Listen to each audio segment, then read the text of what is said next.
গলদা চিংড়ি নারকেল দিয়ে মালাইকারি রেডি।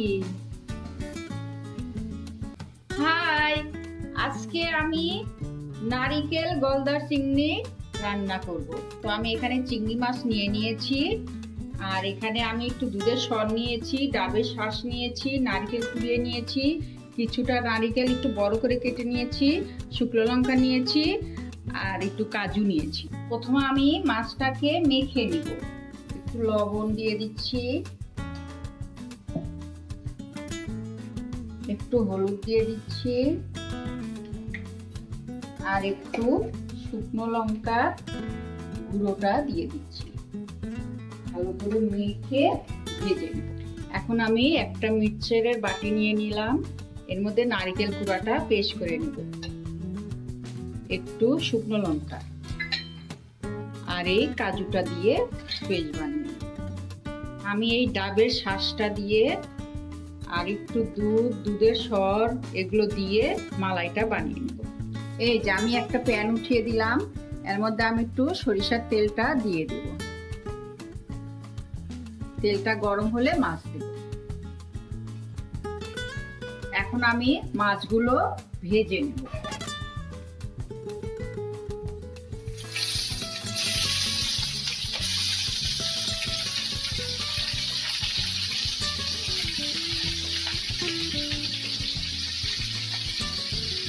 এই যে আমার মাছগুলো ভেজে নেওয়া হয়ে গেছে, আমি সবগুলো মাছ উঠিয়ে নিচ্ছি।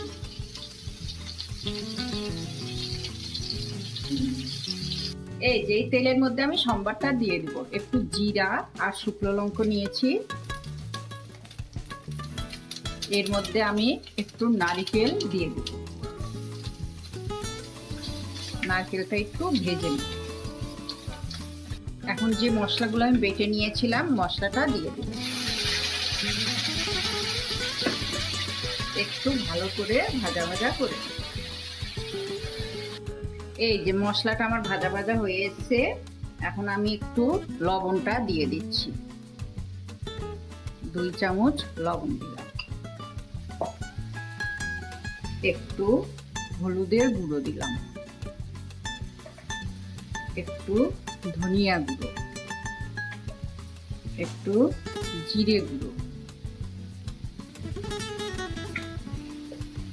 এখন আমি ভালো করে ভাজা ভাজা করে নেব।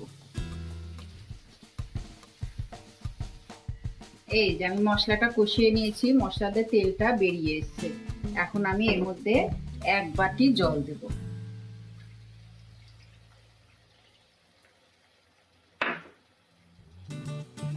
এখন আমি মাছগুলো দিয়ে দেব। এই যে আমি মাছ ভেজে রেখেছিলাম দিয়ে দেব।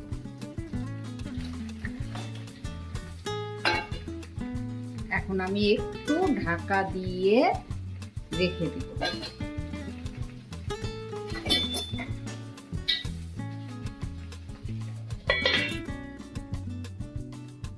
এই যে আমার নারকেল চিংড়ি রেডি।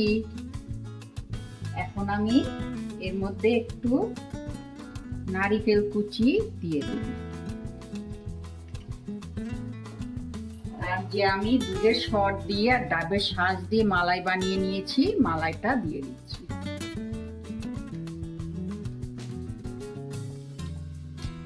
হয়ে গেল আমার চিংড়ি মাছের নারকেল দিয়ে